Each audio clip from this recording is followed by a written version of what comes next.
여호수아 1장 말씀을 전하도록 하겠습니다.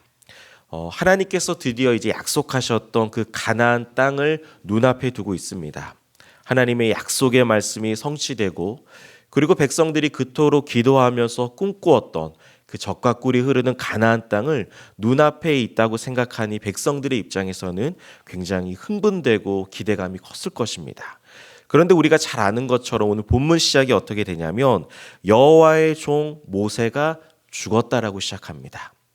기대감이 있지만 모세가 죽었다라는 것은 이스라엘 백성들에게는 매우 불안한 요소입니다. 우리가 잘 아는 것처럼 출애굽이라는 엄청난 사건, 그리고 광야 40년이라는 생활을 할 때 항상 앞장서서 하나님의 일을 했던 사람이 바로 모세입니다. 그런데 그 모세가 죽었으니 이스라엘 백성들 입장에서는 가나안 땅에 들어가려는 기대감은 있었지만 한편으로는 두려움이 있었을 것입니다. 우리가 과연 그 일을 할 수 있을까? 우리의 정신적 지주 같은 모세의 리더가 죽었는데 우리는 그 일을 과연 할 수 있을까? 백성들은 마음속으로 많은 두려움과 걱정, 의심에 사로잡혔을 것입니다. 그런데 우리가 잘 아는 것처럼 모세가 죽은 이후에 하나님께서는 하나님의 사람인 여호수아를 세워서 하나님의 나라를 계속 이어가게 하십니다. 그런데 오늘 본문을 잘 묵상을 해보면 그 일을 맡은 여호수아도 부담감이 있었습니다. 모세처럼 내가 과연 그 일을 할 수 있었을까? 모세처럼 내가 하나님의 일을 성실하게 할 수 있을까? 그래서 오늘 어떻게 보면은 여호수아도 불안하고 백성들도 굉장히 불안한 가운데 있을 때 우리 하나님께서는 그것을 어떻게 해결하시냐면 백성들에게 용기로 말씀을 계속적으로 주십니다. 표면적으로는 모세는 죽었지만 너희는 그것에 마음을 쏟지 말고 내가 너희에게 주는 그 약속의 땅, 가나안 땅을 위해서 요단강을 건너가라고 하나님 말씀하죠. 그러면서 우리가 잘 아는 것처럼 내 평생의 능히 너를 대적할 자가 없고 내가 모세와 함께했던 것 같이 너와 함께 있겠다. 내가 너를 떠나지 아니하며 버리지 아니하리니 너희들은 강하고 담대하라.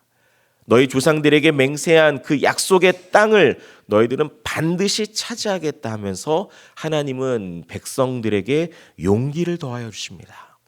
그런데 이런 용기를 더하여 주실 때 하나님께서 하나의 방법을 주신데 그것은 무엇이냐면 바로 말씀을 통한 용기예요. 우리가 잘 아는 것처럼 오직 강하고 극히 담대하여 나의 종 모세가 내게 명령한 그 율법을 다 지켜 행하고 우로나 좌로나 치우치지 말면 너희들이 어디로 가든지 형통하게 될 것이다. 다만 율법책을 너의 입에서 떠나게 하지 말라는 겁니다. 두려움이 있고 답답함이 있고 걱정, 근심이 있지만 너의 입에서 율법책을 떠나지 말라. 그리고 밤낮 그것을 묵상하고 너희들이 그 기록된 그 말씀대로 너희들이 살아가면 너의 길이 형통하게 될 것이라는 거예요. 어떻게 살아가야 될지 모르는 백성들에게 하나님께서는 용기를 주시며 그 용기는 반드시 말씀을 통한 용기라는 걸 하나님께서 오늘 본문을 통해 말씀합니다. 그리고 나서 하나님께서는 실제적인 삶의 원리를 주십니다. 백성들에게 진을 두루다니며 양식을 예비하고 이제는 사흘 안에 요단강을 건너가라는 거예요. 그러니까 오늘 본문에서 하나님께서는 용기를 주시고 말씀을 받은 다음에 삶의 현장으로 돌아가라는 거예요. 이것이 신앙인의 삶의 진정한 모습입니다. 우리들은 어떻게 살아가야 되냐면 하나님이 함께 하신다는 그 말씀을 붙들고 삶의 자리로 돌아가는 거예요. 우리들이 이 땅을 살아가면서 오늘 이 하루를 살아가면서 우리들의 입술에 품어야 될 것은 무엇이냐면 바로 하나님의 말씀인 줄 믿습니다. 그래야지만 저와 여러분들이 우로나 좌로나 치우치지 않을 거예요.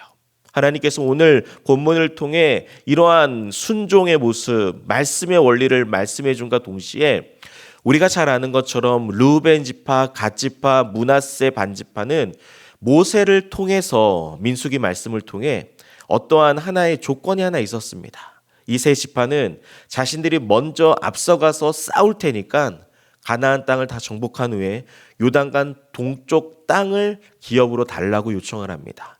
그리고 모세는 그것을 승인하고 오늘 본문에도 보면은 그 세 지파는 오늘 본문 17절에서 우리는 범사에 모세에게 순종한 것 같이 당신에게 순종하려니와 오직 당신 하나님 여호와께서 모세와 함께 계시던 것 같이 당신과 함께 하시기를 원하나이다.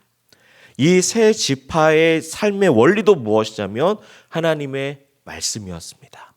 하나님의 말씀에 우리가 순종하겠습니다. 우리가 하나님의 말씀만을 우리가 바라보며 살아가겠습니다라고 이야기하고 있습니다. 이런 모든 것을 종합해 보면 오늘 이스라엘 백성들 전체 그리고 세 개의 지파는 자신들의 삶에 어떠한 일이 일어날지 모르지만 말씀 붙들고 살아가고 있습니다. 말씀하신 분이 하나님이시기에 그 말씀 붙들고 믿음으로 순종하겠다라는 것이 오늘 여호수아 1장의 핵심이라고 할 수 있습니다.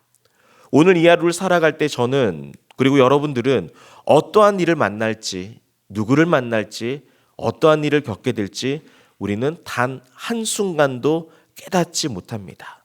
그런데 분명한 것이 있습니다. 모세와 함께했던 하나님, 여호수아와 함께했던 하나님이 저와 여러분들과도 함께할 줄 믿습니다.